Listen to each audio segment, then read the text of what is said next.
Hi everyone, I'm Joanna Penn from thecreativepenn.com and today I'm here with Ron Vitale. Hi Ron.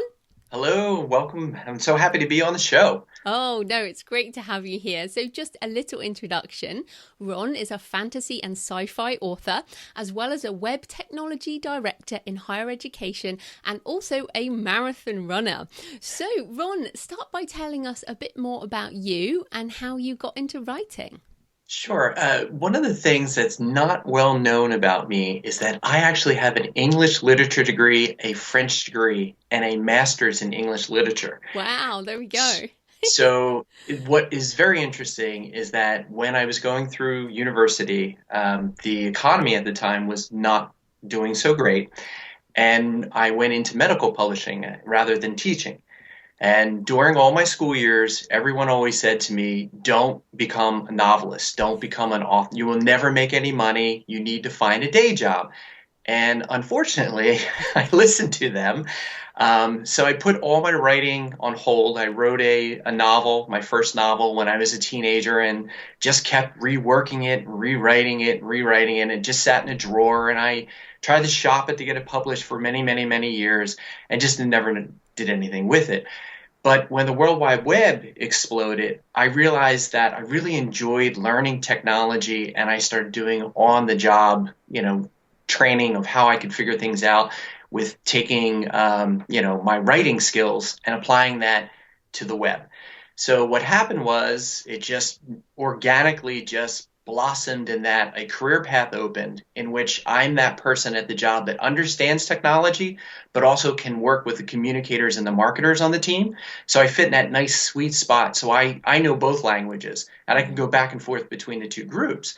And so I'm doing great with my career over the years, but I always wanted to write books. And then the indie publishing just exploded, back around, was it 2010, 2011? And I said to myself, either I'm going to have to just put writing away forever or take a risk and try just writing some books and putting them out on Amazon and Barnes and Noble and Kobo and the whole thing.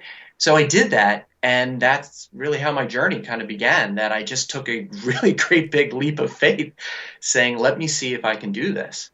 And yeah, that's great. And I wanted to talk to you because where you are, that's kind of what my job was too. Being told that I could never be a writer or do anything creative, and taking a quite a technical role, but feeling like I was not being creative enough.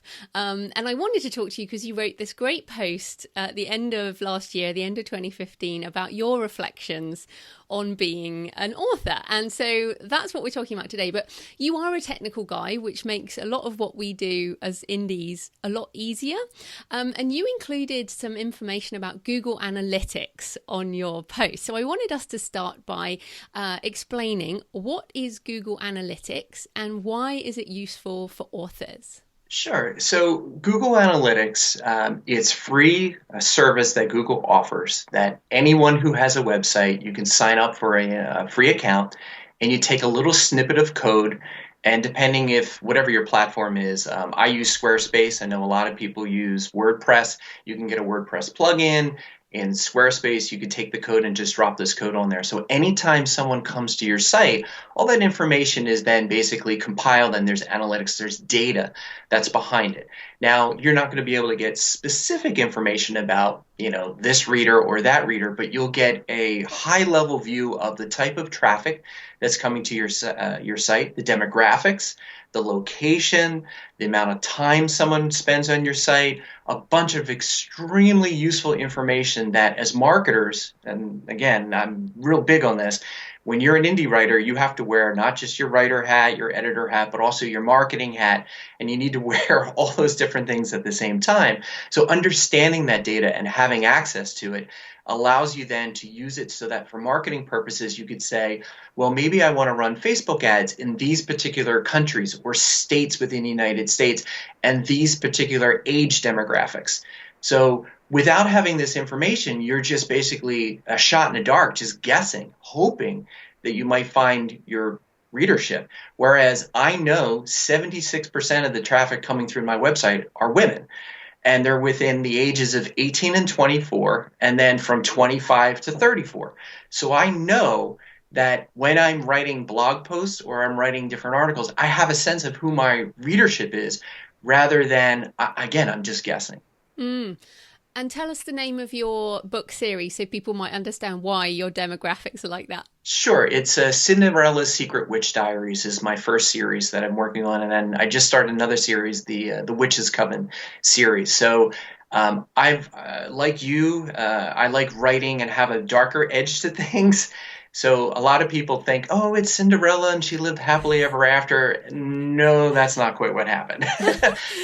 No, that's great, and I think that's so important. And a previous show, I've had Adam Croft on talking about Facebook ads, and one of the things we talked about was age. And I found with my own advertising, if as soon as you make the age range smaller, the ads are cheaper if you're Yes. if you're targeting the right age group. Now for me, I'm not the 18 to 24 range. My target audience actually skewed older, which is I guess understandable, especially in the self-publishing space where people have more money, and so it's an interesting thing. So what are the other things that you have to do in order to have that traffic? So for example, presumably you're writing content that relate to that target audience. So what are the types of things you're doing as a fiction author on your site to attract that audience?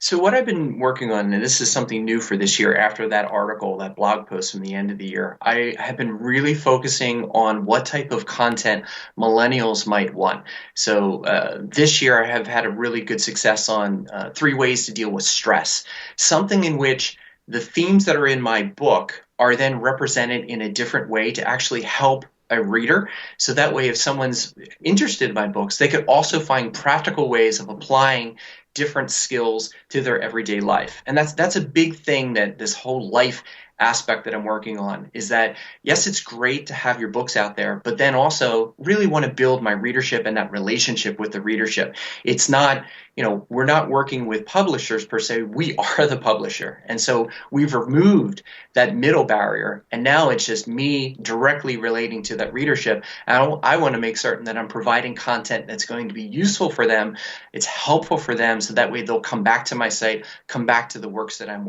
creating and writing. Wow, that's really cool, because it would be obvious to write an article about dealing with stress if you'd written a non-fiction book about dealing with stress.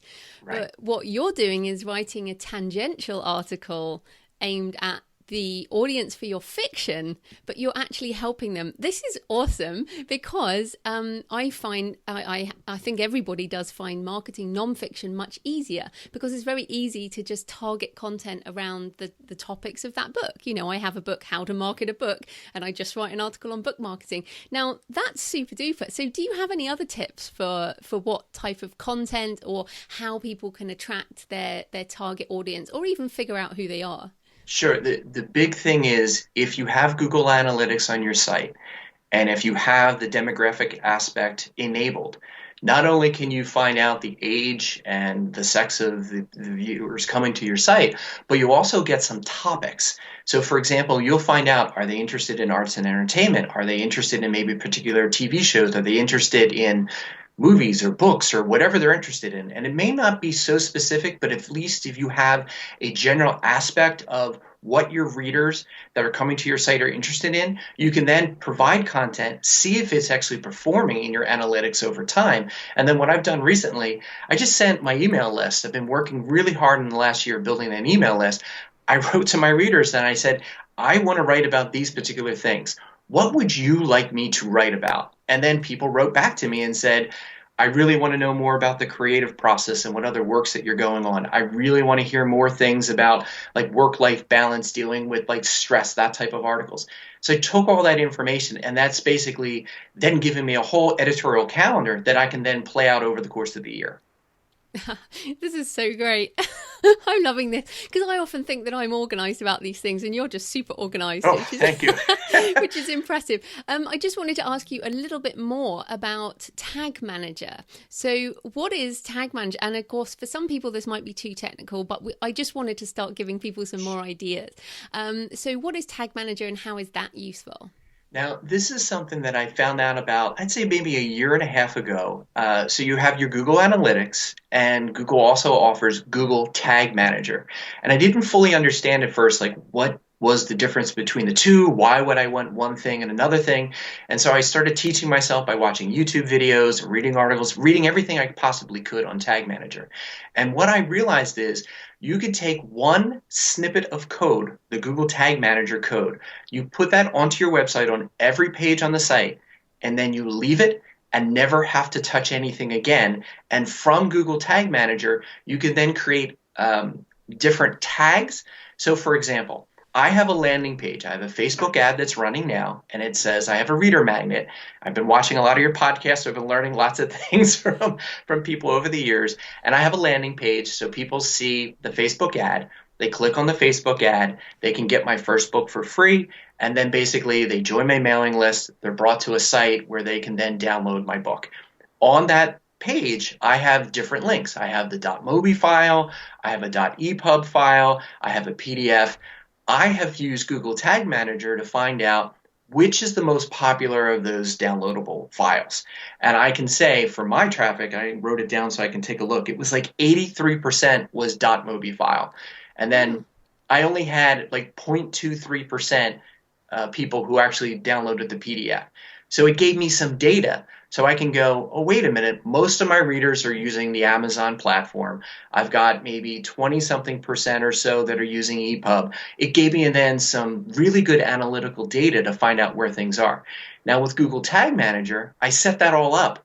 In Google Tag Manager, I had no code that I needed to add to my site. And if tomorrow I say on my website, there's a download link that I have on my website, or I have an add to cart button. I want to find out how many people are clicking on a particular button or a particular link, and I want that to flow into my Google Analytics so I can track it. I can do that through Google Tag Manager without ever having to go back to my website and update the code.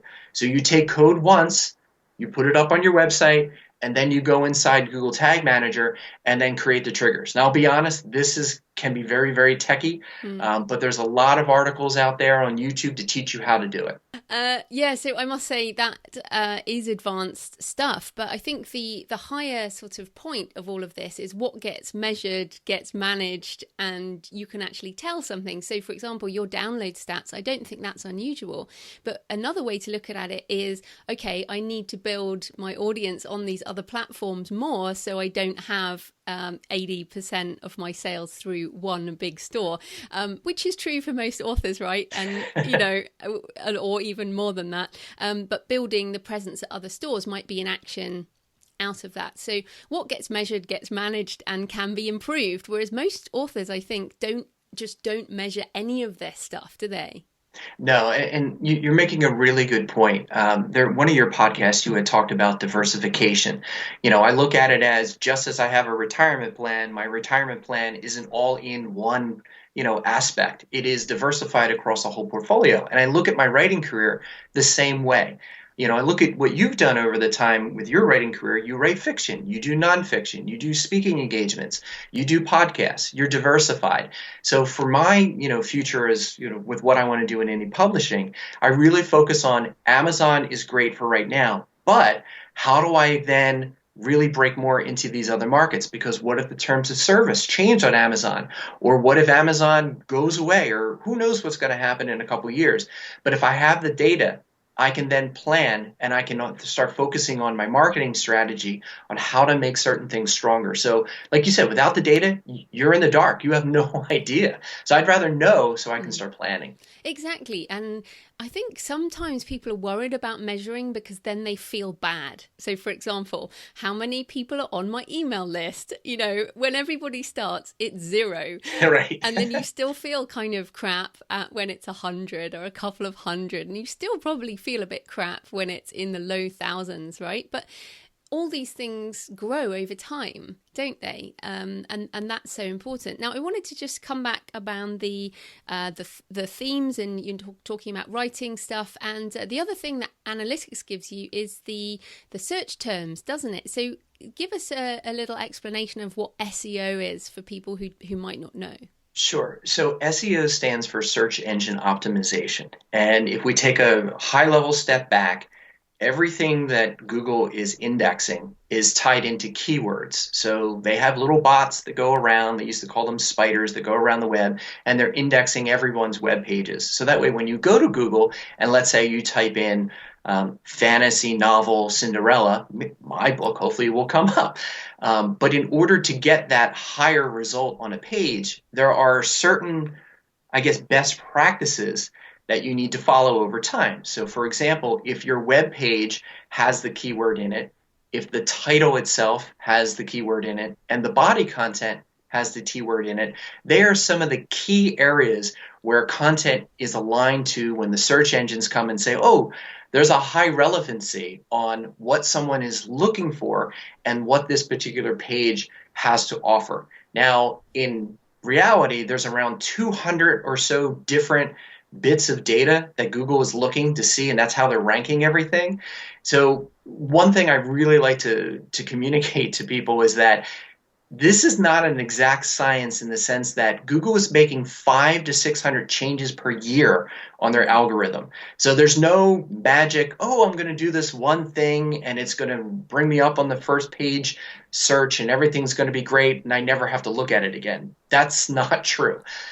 You really need to look at it as how the best question is if you're looking for something or a reader is looking for something, what are the words that you're focusing on? Mm-hmm. So Google is focusing more these days on conversational searches, something that if you are looking for particular information, you want to make certain that as a normal person would be asking to look for that search term, you need to make certain that your keywords and terms you're using in your web pages or your book titles or your descriptions on Amazon align to that.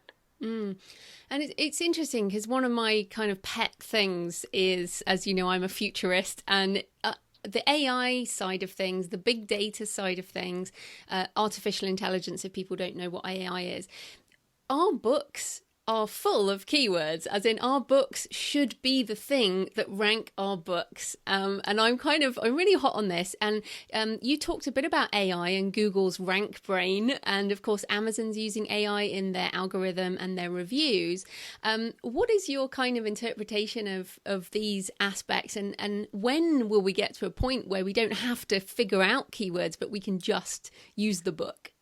It's really funny. I was in a meeting at work a week ago, and we were talking about this from my job in higher education.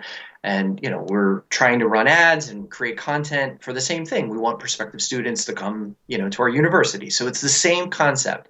So this is happening against all different type of, companies and industries. And what I learned is that the way the future is going is that what people are doing now with the keywords and titles and keywords on web pages, that's going to be going away as the more predictive AI machine learning is going to take over. So with Rank Brain, this is a little scary when you think of it. Google, Facebook, Amazon, their search engines are basically learning. They're taking the billions of web pages that are out there, and they're predicting and saying, this particular person is more looking for this type of information rather than, let's say, this other bits of information. So as your searches are going on, there's 15%, I believe is the number, of users that are searching on Google that are going through this rank brain, which means a machine algorithm is learning how people are searching and trying to predict this is what that person is actually looking for, rather than, I'm trying to think of an example. If you're looking for a car and you're putting in information, I'm looking for, a particular car, it's going to look for your geographical location. It might look at your history of your other searches. It might take all this information and provide certain bits of searches to you rather than a just generic, here's what you're looking for because you typed in the word car. Make it more specific for you. Mm-hmm. So the vendor that we were working with that gave us this, suggestion saying, the content that you're working on, especially for your blog, needs to answer the questions that people are looking for. So don't think so much in his recommendation on what the actual keywords are. Answer the questions that someone's trying to find, such as How do I find a car rental in this location? Like, you put that information in your blog post. Or for us as writers, if we're trying to answer certain questions that we think readers are looking for, we put that in our blog post, in our descriptions.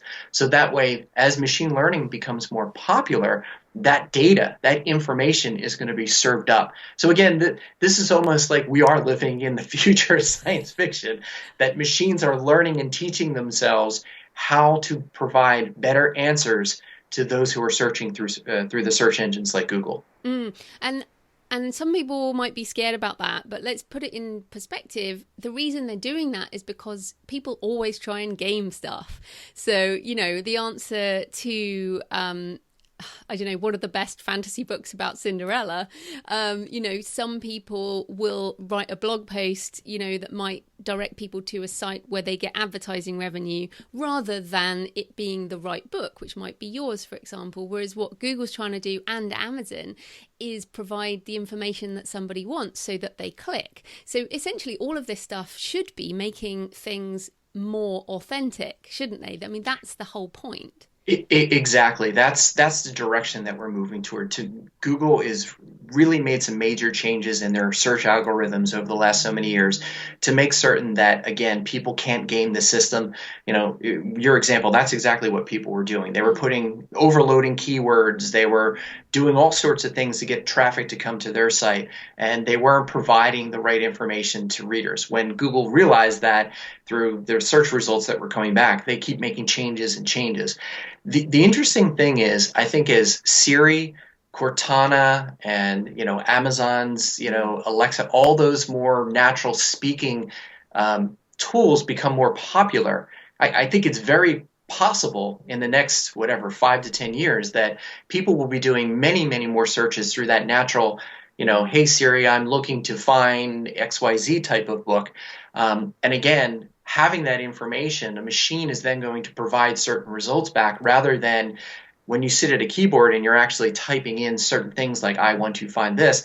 When you speak, what you're asking for is a lot more conversational and different. So I think we're going to be getting to that point that the machines and then what people are looking for are going to be able to match a little bit closer to provide better responses to what we're looking for. And the actions for authors are really just to keep being more and more authentic and add more and more value. And, a lot of this, I think, will come down to authority as well. So, one of the reasons my site gets so much traffic around self-publishing is I've been blogging and putting out content for 7 years.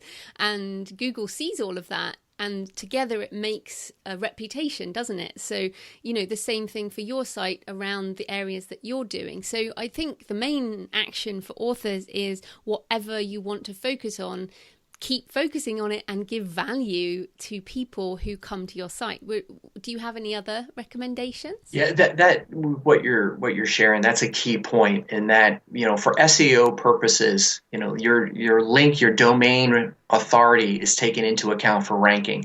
So for example, if you were to have started yesterday, you're not going to have a higher ranking, but you have 7 years worth of great content.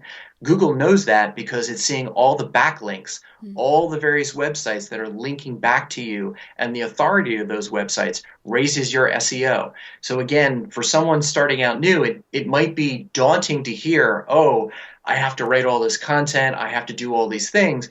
But as my grandmother used to say, Rome was not built in a day.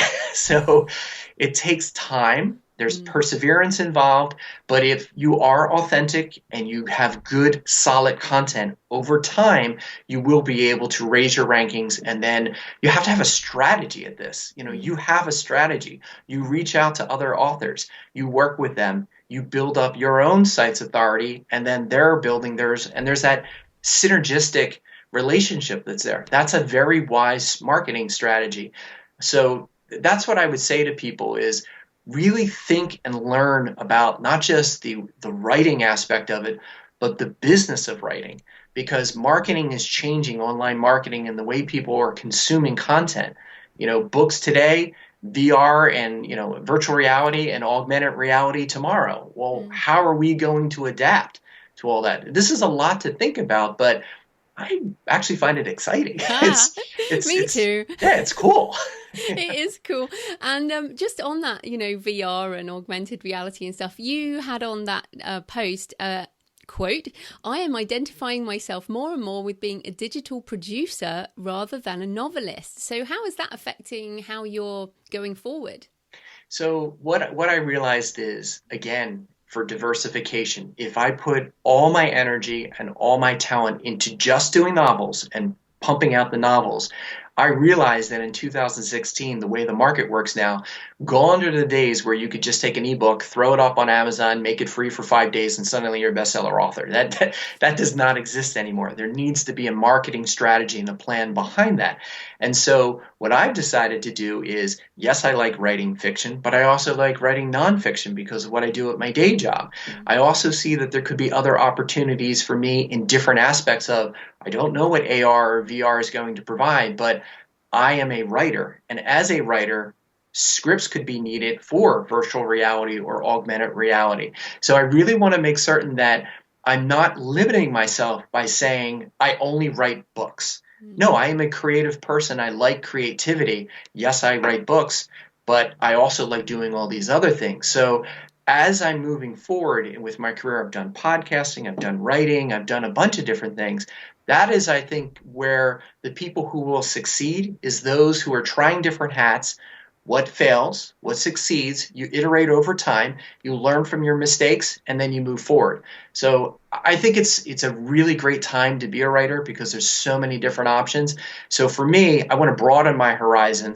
I don't want to simply say I'm defined by only this one thing. And that's really important to me, that I kind of share that message that there's a lot that we can do out there. Let's be creative and let's do all these great things. And that's where I'm headed. Hey, so that's very cool. I just wanted to come back on one more technical thing, is the mobile, because just last week there was an article out about Google accelerated mobile pages. And we saw in 2015 that Google are now penalizing sites that are not mobile compatible in the search engine. But what is Google accelerated mobile pages, and what can people do about that? Well, I'm going to be honest. You stumped me on that one. I had to research that one. I went, wow, I need to know this. I don't know what this is.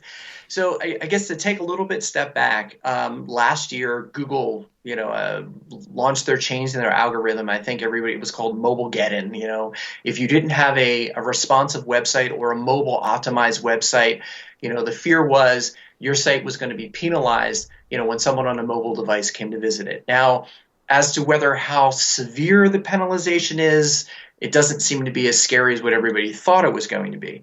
But with the accelerated mobile pages, this is really phenomenal. What came out of this is that Google created an open source product that they basically said, we want to have web pages that load 4 to 10 times faster on a mobile device.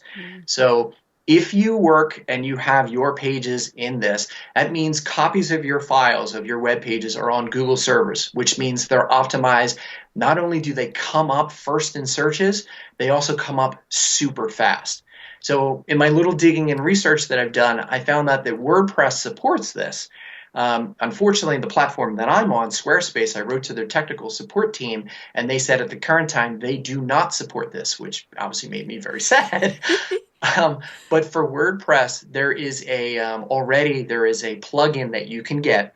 WordPress said, we support this, we support the plugin. You tie that plugin into your website, and what that will mean is a more, less tech-heavy version of your web page will be archived on Google servers so that when someone is searching for that content, it doesn't have, let's say, the JavaScript in it and a whole bunch of other heavy code-based things in the back end. You're giving them a very streamlined version of the page. There's some really good technical standards that Google put out for the open source for accelerated mobile pages. So I would say if you're on a WordPress platform and this just launched, get that plugin, install the plugin, do some research, find out if there's any other, because I saw that there's some other plugins that can be tied with the official WordPress one that's been announced. And then you could basically make your pages come up better in search. Again, that's something that will give you a leg up over a competitor, or if someone doesn't, especially in 2016, doesn't have a mobile or responsive website, I would really urge that person to seriously think about updating their page. The experience on a mobile device that's not, if you're trying to search for a website, and just think of it, if you send an email blast out and you've got thousands of people on your list, most people are going to look at that off of their mobile device. And if they can't see your web page in a very easy fashion, you're not going to get the type of engagement that you're looking for. Yeah, and I wanted to bring this up because of my, increasingly global focus, and, the fact that Google's doing this. We've got Facebook, Virgin, Qualcomm, all trying to launch internet across, I think, 4G internet by 2020 to everyone in the world. And this will be accessed on a mobile device. You're not going to have, someone in the Sahara on a laptop. They're going to be on a mobile device. In Africa, South America is increasingly mobile economy. So for me, this is a real reflection of the speed at which things are changing to mobile devices and smartphones. And that if people don't think books are going to be bought in this way, they're crazy. Do you see that as in mobile people buying and reading books? This is the future. Yeah, I could speak at it from personal level with my own content that I put out, my own books, but also in higher education. The number of stats that we're seeing from people coming to the site, there really is a point in which you've got the millennials that are coming in and you're seeing they're using the mobile device as their number one priority device. Now, as that group is getting older and will have more income, they're going to want to buy things from their phone. Those authors who have content for sale in stores which are mobile optimized are going to be purchased. And like you said, and I've heard you say this on other podcasts, that you've done in the past, is that being diversified in different parts of the world. You want to be in Amazon, India. You want to be in, the South American stores in different parts of, the EU. That makes perfect business sense because, again, as more people are coming up and using the mobile phones, you want to make certain that your products, and again, I look at our books as products. They're these pieces of the market that we want someone to buy. And if we don't have the best content that's available for people using mobile devices, they're going to pass our work and they're going to go to the author that actually does have something that's been mobile optimized and friendly to be able to see. So again, it's the whole strategy aspect. So to me, the future is mobile. Desktop is starting to go down in use. Mobile is going up. Think about the 1 billion plus people in India, the 1 billion plus people in China. We live in the world, we're part of a global economy, and we're indie authors. So yes, my numbers might be very, very, very small now in different parts of the world, but there are people in Australia buying my books. There's people in the UK buying my books. I'm seeing data from all that, from, again, going back to the Google Analytics. So mobile to me is the future. So it makes perfect sense to be aligned with that. It's funny with India. I've actually just started this week running Facebook ads to India. And, it's kind of odd because the income from India is tiny because of the exchange rate. But the fact is, the market is so big. As you say, it's over 1 billion people. I think it's 1.2 billion in India, of which there's over 250 million English speakers, which is the size of America. Yes. Think about that. I know, and it's kind of crazy. That's the whole of America as literate, English-speaking, money-earning readers. It's like, this is a big market. Yes. It's kind of crazy, isn't it? So yeah. It's important that, again, being forward-thinking, I think, is really important as being an indie, author in today's day and age. There's so many changes just in the last 6 years that I've been doing this. Sometimes my head spins. I can't keep up because I'm trying to learn. I'm trying to write. I'm working full time. I've got a family. There's so many different things. It is very difficult to find that healthy balance of, work and life and making everything all come well together so you don't go crazy trying to do everything. But I do take some of my time to focus on research and learning. It's important for me. I listen to your podcast. I listen to a lot of different podcasts that are out there so I can learn what I don't know. And that is really helpful. And that's one of the things I love about the indie author community. We share information. Something that I share today will hopefully help someone else. And I've been helped so many times in the past. So I love paying it forward. It's a great thing.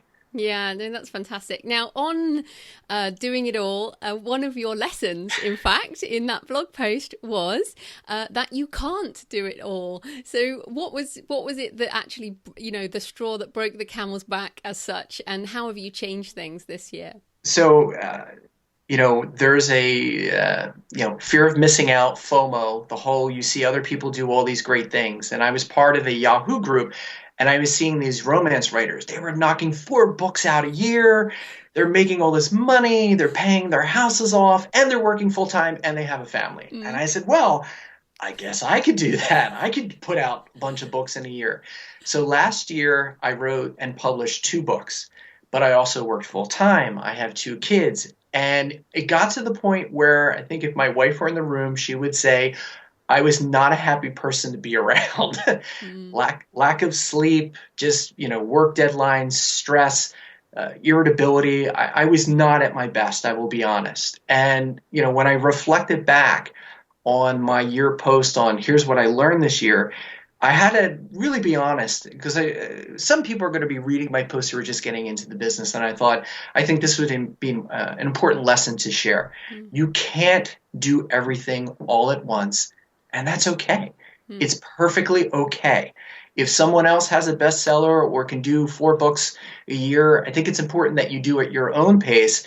I have extremely lofty goals, but I also know that I'm not going to burn out in the course of a year. I'm going to keep moving forward, and my perseverance is going to keep me going forward. So that way, over time, the long tail, the game of the long tail from search engines and from Amazon sales, that's what I'm focusing on. Every time we put a book up for sale in a market, it doesn't go away. It's not on a physical bookshelf that maybe is in the bookstore for maybe 2-3 months and then is replaced by a new bestseller.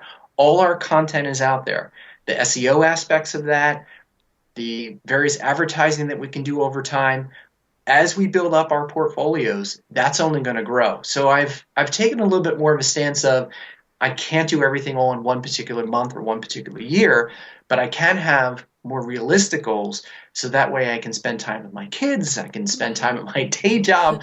I can spend time in learning and researching this technology, SEO and stuff that we're talking about, but also I'm putting books out. So this year I'm not going to be cranking 2 books out and killing myself trying to do that. I'm taking a bit of a step back so I could be a little bit more grounded this year and actually have time to sleep, which is a good thing. That's so important. And I think that reflection, I do it every year as well. I do it kind of twice a year. I do a end of year, what have I done this year, and a beginning of the year goal setting. And then I do around September, like what have I learned in my year of being an author entrepreneur full time. And this ability to reflect is so important. And I think from your blog post, and you did one at the end of the year previous, didn't you, as well? Yes. This is so important. And I know some people worry about putting it out in public, but I guess, what are your thoughts? Have you had any negative reactions, or does reflecting on this just help? I have to say, one of the most interesting things that came out of this is that the amount of traditional published writers, that basically came to my blog post and read that was very interesting to see. That I thought I would just be read by, the indie crowd because we're all sharing each other. But, my post was shared on, some traditional publisher websites, and then others from there reached out to me. And it's just amazing, that whole other aspect of that writers in general are looking for information on, now that author earnings are coming out, and then we can get a sense of what is really working, what's the truth, what are people making. And was it difficult to write and say I lost money last year? Yes, it was. It was really difficult to say that. But when I look at my career, I understand that last year I spent a lot of money on editing, on new covers. There's website expenses. There was a lot that I did, and I ran out of money toward the end of the year for advertising, for the marketing aspect. And in 2015, 2016, what I'm finding is that if you're not marketing your books, they're not going to just magically sell themselves.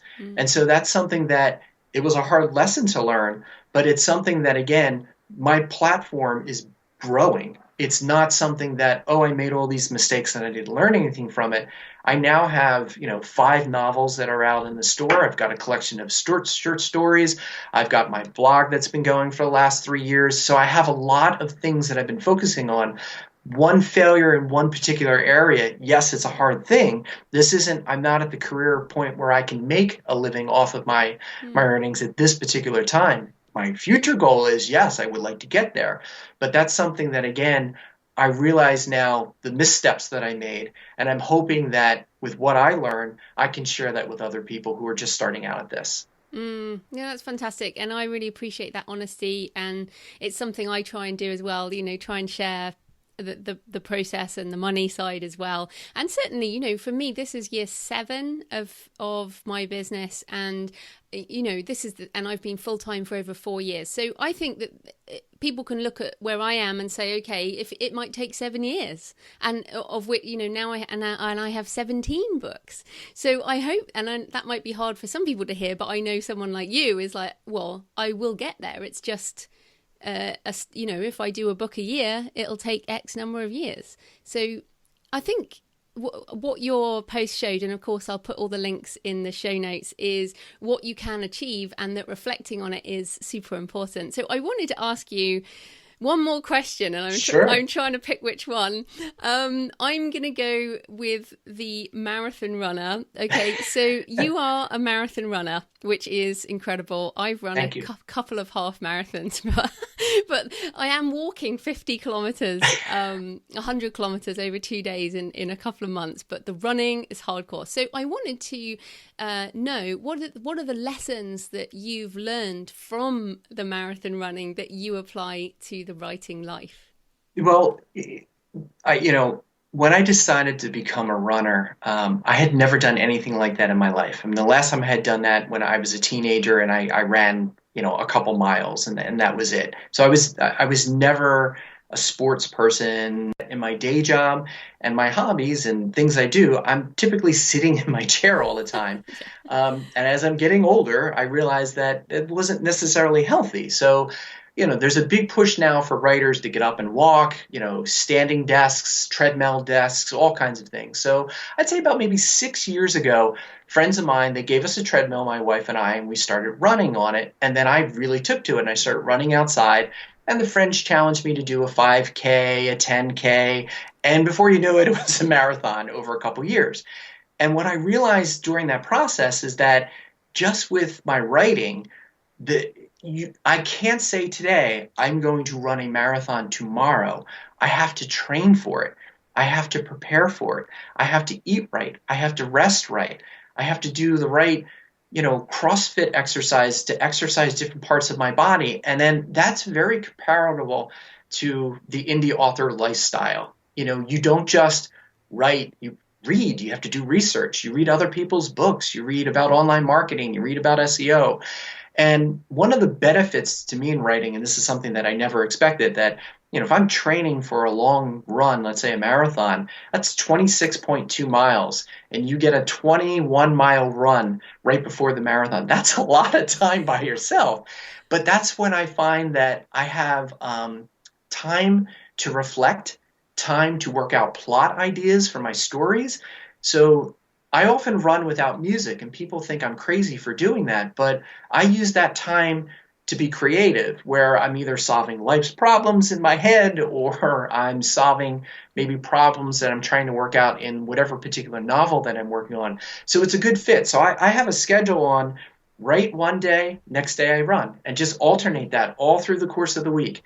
I know many people have said this, many popular podcasters have said, keep it really simple with your schedule. So for me, I know today's a run day. So I'm going to go out later today. I'm going to run, probably 10 miles is what my goal is. But tomorrow is a writing day. So I will get up early before work and I will write. Next day is a run day. I don't have to think about what am I doing and where do I need to go. So it's very easy then to have that schedule that becomes a habit. And the one aspect of running helps inform the other. So it's a really nice way of using the running to be creative, to work things out and have that nice mirror. So if someone's new to the indie author, career, I'd say marathon running is a good match in that maybe you don't want to do it, but the lessons behind it. You Mm. can't just sit down, knock a book out in 24 hours, and then suddenly the millions of dollars or pounds come flying in. That's just not going to happen. It takes hard work, a long time, and perseverance, and there's nothing wrong with that. Mm. You still can succeed, just have maybe more realistic goals. Yeah, it's awesome. And actually, it struck me when you were talking there that when runners go for a run, they say one of two things. I'm going for 10 miles, like you said, or I'm going for an hour or half an hour. Now, and this is what writers do, right? You either sit and write for an hour or you sit and write 2,000 words. Right. So however long it takes. And some people get weirded out by that they think that's somehow wrong, that you should sit down and something should come to you. But you don't just go out the door and go, oh, I'll just see how I feel. You say, I'm going to do 10 miles, right? So there's the discipline of deciding on the daily goal and then achieving the daily goal. That's part of the important process. You bring up a really good point, and then I wish I would have known this when I was in my 20s. My 20s, I thought I have to wait for my muse. I have to wait for the magical time when I'm suddenly going to know everything to write the best thing. That's not the best way to write because you're not always going to have your best work at you. So Mm. I have found through discipline, if I sit there and say every other day, tomorrow morning, no matter if I want to write or not, I'm going to be sitting button chair. I'm going to have my laptop on and I'm going to sit there before work, and I have a short amount of time. I got about 45 minutes before I have to rush out the door and get my son off to school in the morning. So I will do everything I can to meet my writing goal, and I happen to do word count. So I do my word count. If I don't make my word count, then I will do it later that day, at night, or whenever I will do it. But that discipline over time, there's a freeing thing that takes place where you say to yourself, it doesn't have to be perfect for that first draft. Just get the words out. And what I like to do, and I know other writers use this trick as well, when I end for the day, I like to end either leave a sentence half undone or a scene undone, so I could easily pick up the threads the next day or the next time I write. Let's say tomorrow's a run day, then the next day I do a write day. That makes it a little bit easier, so that way I can pick up like, oh, the other character has to respond to that dialogue. But again, it becomes a habit rather than, oh, I don't feel like writing, or Mm. the magical muse hasn't come down and bestowed upon me her wisdom of the best thing on the planet. I don't have to worry about that anymore. I just know I need to sit down and just write whatever comes for me, and I give myself the freedom to do that. The hard work is going back when you got to do the editing, and then you got to rip it all apart. That's where the hard part comes in. That's like the last, 4 miles of a marathon. Exactly. Yes. But you got to do it. You got to finish it. Gotta Otherwise, finish. yeah, exactly. No, there are so many lessons learned there. Okay, so where can people find you and your books online? Sure. I can be found at www.ronvitale.com. My books are available in the iBook store, on Amazon, Kobo, Barnes and Noble store. So I'm pretty much available out there. There's lots of places that I am. Brilliant. Well, thanks so much for your time, Ron. That was great. Yeah, thank you so much. I had a great time. I appreciate you inviting me on the show.